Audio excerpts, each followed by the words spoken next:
運が悪かったんだよ、お前らは。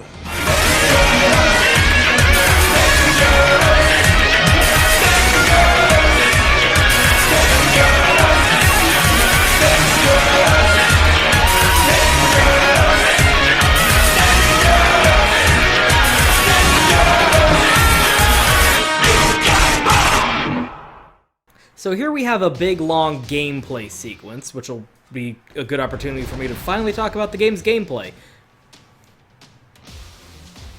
So this was back in the PlayStation 2 days, when this game originally came out. And we haven't quite gotten to the open world, open city aspects of it yet, but the way the gameplay really normally works in this game is you run around Kamurocho as a isometric, in the PS2 game, as an isometric camera angle overview of the city, and when you transitioned far enough away from the camera, it would transition to a new camera angle, and you would see a new angle, and then be able to, you know, it's like a static camera angle like in Resident Evil, but city-wide. And then it would be when you run into a random encounter, like an RPG, that the camera would come down to be, you know, more like what it is right now, and will be throughout the rest of the series, coming, like, to a ground's eye view and having a real, like, action combat open gameplay. Normally, you would not be able to just do random punching while running around stores in Kamurocho. You have to be in a battle in order for you be able to do combat. So, scenes like this, where the entire thing is an open gameplay combat sequence, are kind of big cinematic moments for the game. And probably, reasonably speaking, would have come off as big technical showcases for the PS2 at the time.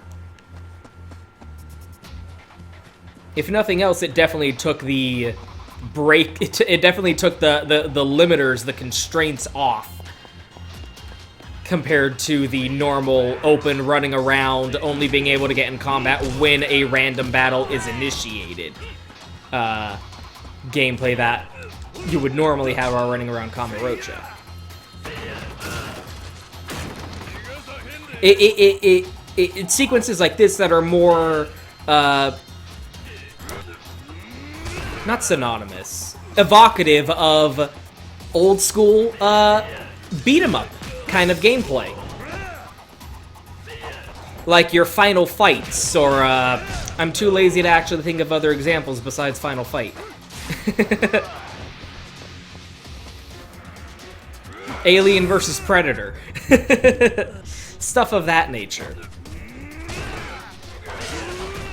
Like, it's a linear action sequence where you just beat the ever-loving poop out of a dozen enemies, defeating different enemies in order to progress. So again, especially at the time, it felt really... It felt like, you know, taking that gameplay style of a conventional 2D beat-em-up and doing that style of gameplay, but in 3D.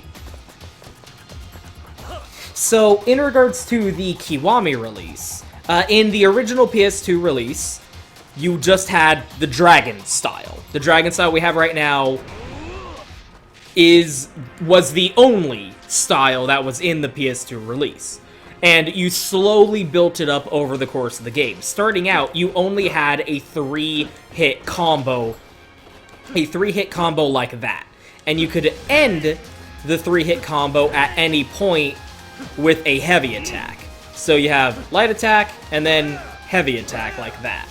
And you can do 3-hit combo, heavy attack, finisher to the combo. And then over the course of the game, you would level up and unlock this 4th combo string. So in the original PS2 game, this was all you had. But because this is both a remake of Yakuza 1 and a sequel to Yakuza 0, it pretty much wholesale inherits Yakuza 0's combat system, which used a style switching system like this, kind of like Devil May Cry. I'm not going to get into the style system in this because I think, you know, it was introduced in Yakuza 0, that's where it should be discussed. So I'm gonna try and ignore the style switching system in Yakuza Kiwami for the sake of this playthrough as much as possible, and just stick to the dragon style, which is what is the most representative of what the gameplay in the original PS2 game was, as much as possible. But personally, I don't like that the style switching is in Yakuza Kiwami. They do like two interesting things with it, which is the Kiwami means extreme finishing attacks, but I don't think the combat encounters in Yakuza Kiwami are balanced around the style switching system. And of course, they weren't originally designed to take the style switching system into account. So that makes sense. But here's the thing. They ended up having to gimp the dragon style in order to justify having the styles from Yakuza 0 in the game. So it's an ass-backwards approach. They said, oh, let's put the style switching system in Yakuza Kiwami, the same styles they had in Yakuza 0. Oh, but the dragon style, the Dragon of Dojima style, was the be-all, end-all style in Yakuza 0 that you unlocked as a special, like, secret unlock, and it just has all the moves that Kiryu has by the end of Yakuza 5, so it's gonna be really broken having the dragon style as just another style in Yakuza 0. Why would you ever use the other styles if you could just use the dragon style? Okay, let's say that the dragon style got weakened after Kiryu was in jail for 10 years, and make the dragon style super gimped. So at the beginning of Yakuza Kiwami, your dragon style is so gimped that you have only the 2-hit combo. You can only do this. You have no moves. You literally have to unlock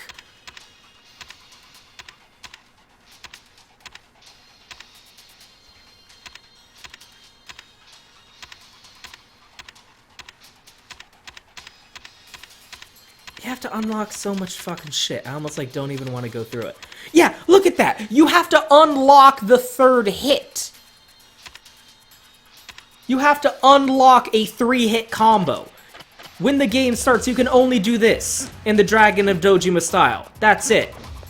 That's fucking bullshit. They had to gimp the dragon style in order to make the other styles viable as options and force you to have to use them on a first playthrough.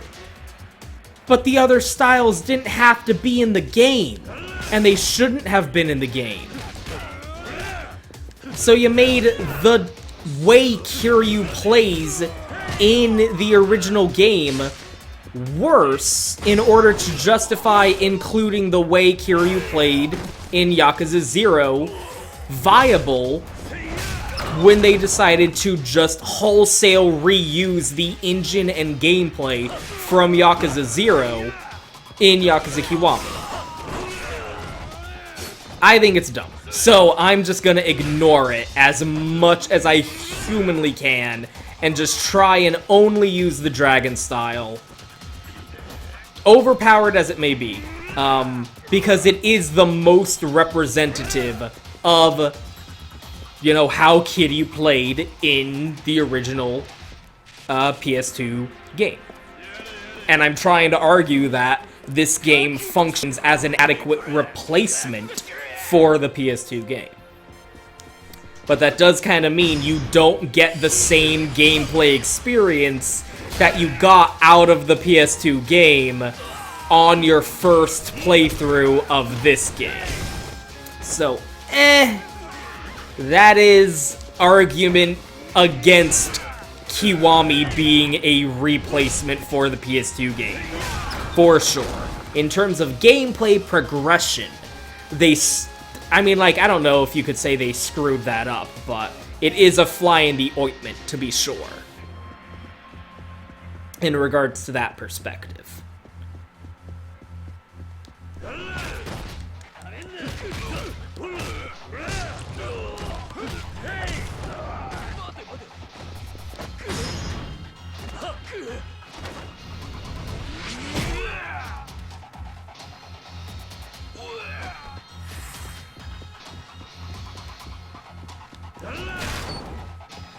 It is sequences like this that are so great because it really shows why Kiryu, even before the game started, is like hailed as this legendary figure of a Yakuza, known as, like, he's such a badass that he's known as the Dragon of Dojima. His nickname is the Dragon. Anyone who's called the Dragon is a certifiable badass, as history has shown. Masamune Date, badass.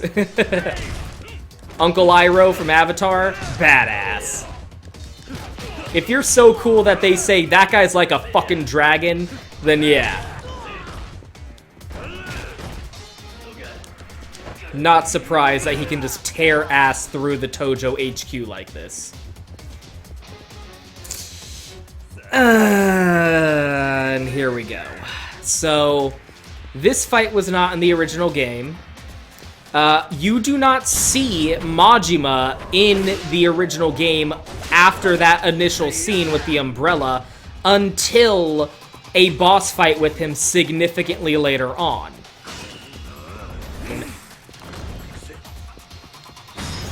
However, it does make sense that Majima would be at the funeral, so it's not out of the question to have a boss fight, an encounter with Majima here, but it does seem kind of weird because there's an actual boss fight to conclude this gameplay segment, and they just shoved this encounter with Majima right before that, right at the end, and gameplay-wise, it just feels out of place.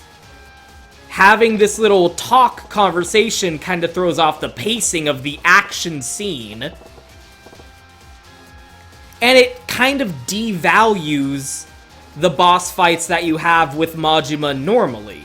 Because now we'll get to that, but you're having boss fights with Majima all over the fucking place in this game. And it really just ends up making his actual boss fights that you have with him as a normal part of the game's story feel less special.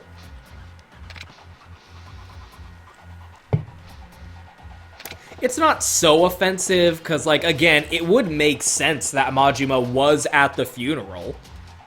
And if all this hullabaloo is going on with Kiryu being, chased down, I mean, Majima works for Shimano. It would make sense that Shimano would be like, Majima, go fucking kill that guy, right? Still, again, it's not what you add, it's how you add it. And I don't think that was... I don't know, I've got problems with it. It feels like, it feels like you're trying to come up with excuses to justify shoving Majima in, instead of including Majima where it would logically make sense. And, like, fixing, so to speak, him not being included like he should have been originally, right?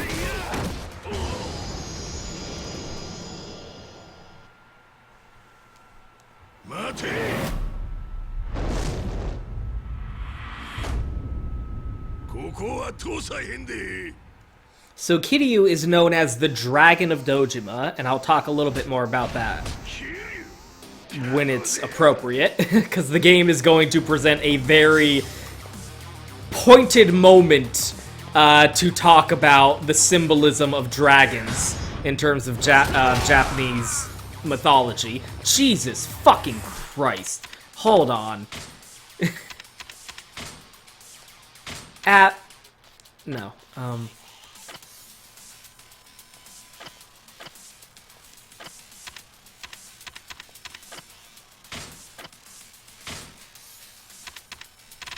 Shit.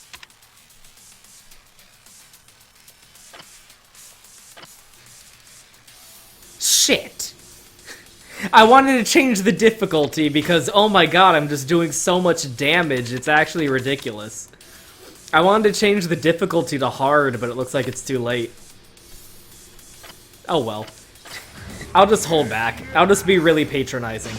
Okay, so here what he's doing now, what you're supposed to do is build up heat, switch to the style that matches the color of his aura, and then use a special Kiwami means extreme heat move to finish him off as a boss fight. The thing is, look at how much health he just fucking recovered.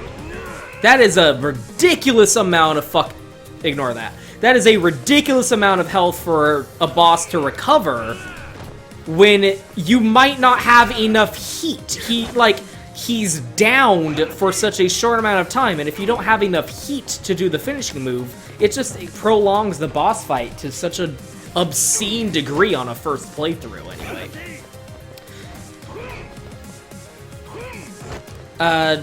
I guess I'll talk about his moveset later, but you can see Shimano has a tattoo of a tiger on his back, and Kiryu is known as the Dragon of Dojima.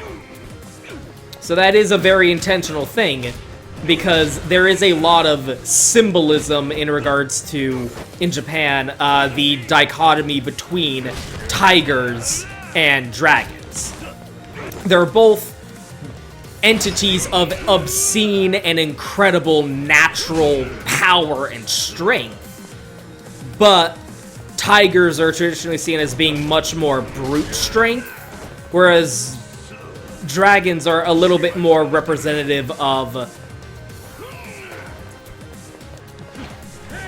not necessarily less, like, physical strength, but usually more kind of having a wisdom to them.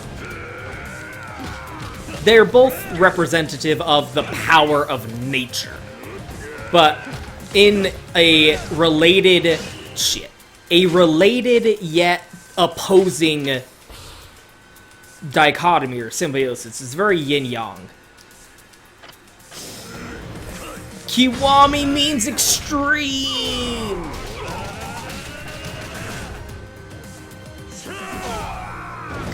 So the fact that Shimano has a tiger on his back, and Kiryu is known as a dragon, and has a dragon tattoo on his back, does thematically present Shimano as being diametrically opposed to Kiryu. Almost ideologically.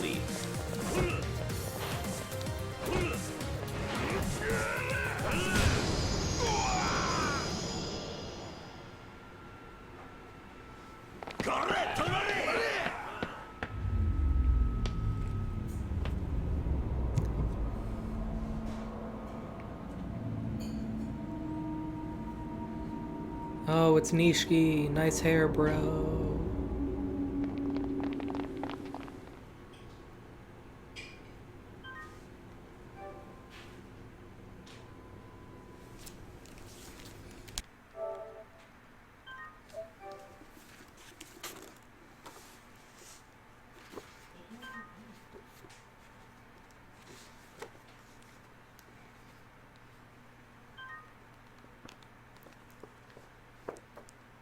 Matsuye!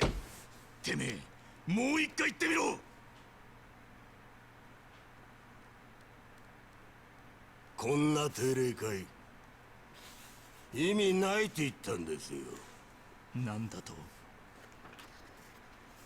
お前と話すくらいなら、バスへのキャバクラでブサイクな女とだべってる方がよっぽど有意義なんだよ。てめえ。もう一遍言ってみろ。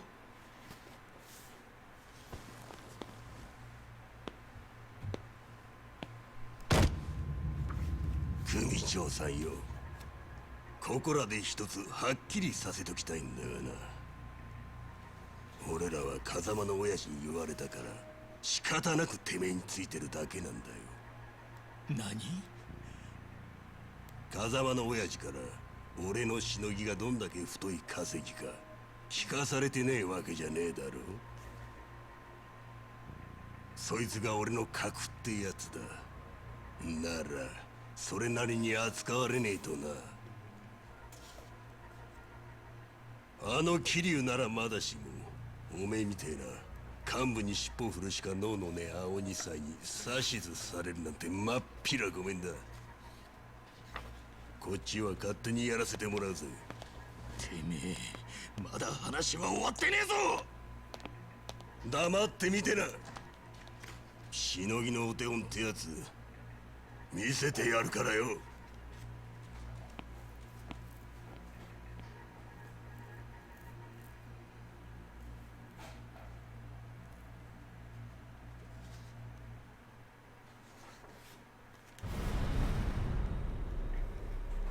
Again, I won't reiterate, but it just feels like you're just kind of throwing those flashback scenes in between chapters without it necessarily being appropriate for them to be shown then. Like, you're splitting up Kiryu's escape from the funeral with a flashback for Nishiki. It just kind of breaks up the pacing, I find. And it doesn't help the, comprehension of the Nishiki scenes that we argued either.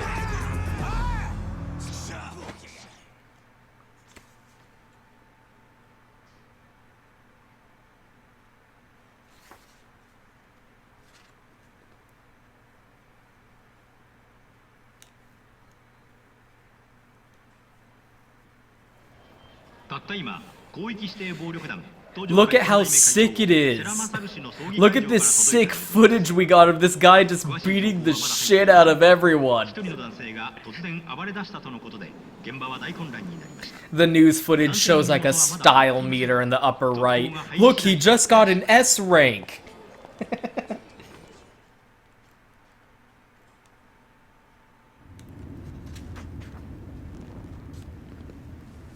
出所2日にしちゃ派手にやってんな。あんた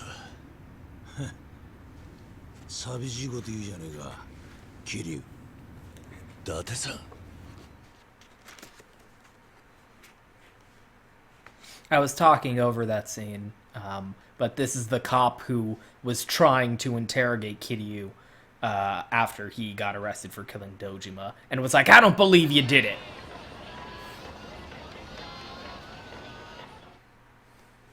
You're taking the fall.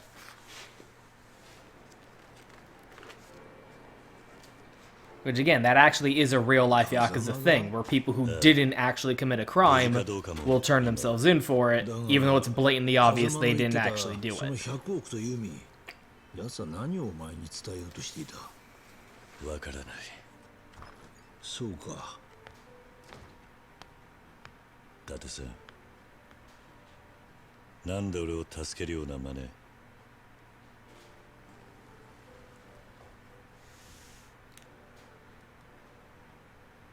4か？あんた丸棒に？10年前の堂島殺し。俺は上の意向を無視して突っ走って、結果一家降ろされて今はつまらねえヤクザの相手してる。お前と同じ今じゃ組織の鼻つまみだ。女房と娘も愛想つかして出て行っちまった。お前に関わったおかげで人生が狂ったんだ。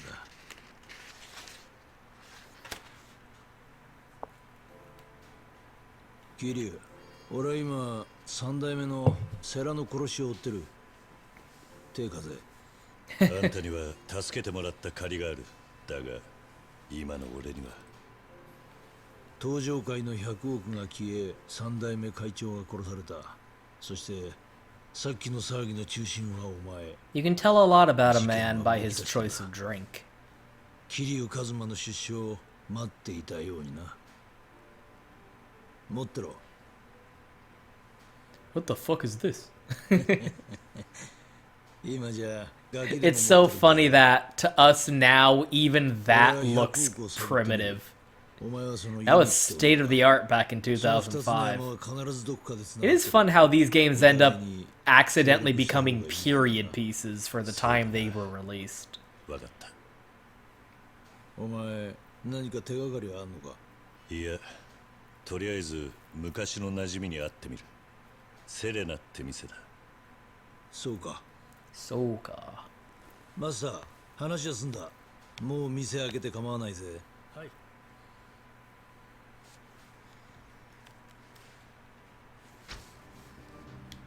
お前が無所に入ってる間にカムロ町も様変わりしただろう。ああ。馴染みの定食屋がなくなってたな。占領通りにあった店か。あそこは潰れてデートクラブになって、それも潰れてキャッチバーになって、まあそれも潰れて、あれ次なんだっけな。セレナか。確か天下一通りだったよな。何かあったらその携帯に連絡する。頼んだぞ。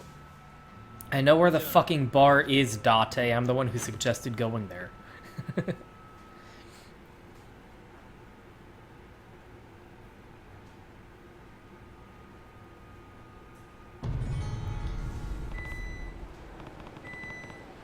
Serena. Home. At least it was before I fucked everything up. So, let me do a quick check. Are there any side quests? No. There is Majima. We'll try to avoid that. And we'll try to avoid any sub-quests, even though I don't think there are any yet. Let me double check, because I should have a guide up for those anyway.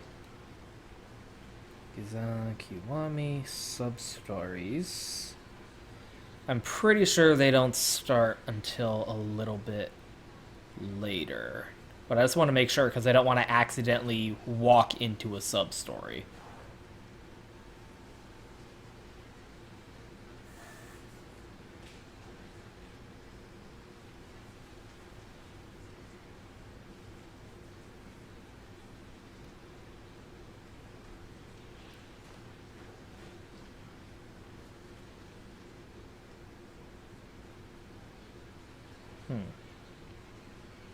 Chapter 2. Oh, no, there they are. Yep, sub-stories. Sub-stories popping up like fucking weeds.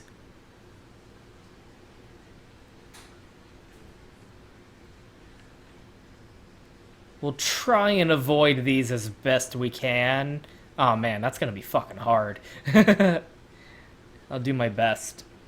Because what I want to do is, now that we finally have full open access to the map, unrestricted access, I kind of want to do a little bit of a walking tour of Kamurocho and talk about the city, both in the game and what it's actually inspired by in real life. Because Kamurocho, the city in the game, is fictional. There's no place in Japan called Kamurocho. But it is inspired by a real-life location in Tokyo, Japan. In fact, a lot of the recognizable landmarks in Kamurocho are directly stolen from real-life landmarks in the one district of Tokyo, Japan. In particular, this arch is a famous entryway to the real-life district of Kabukicho.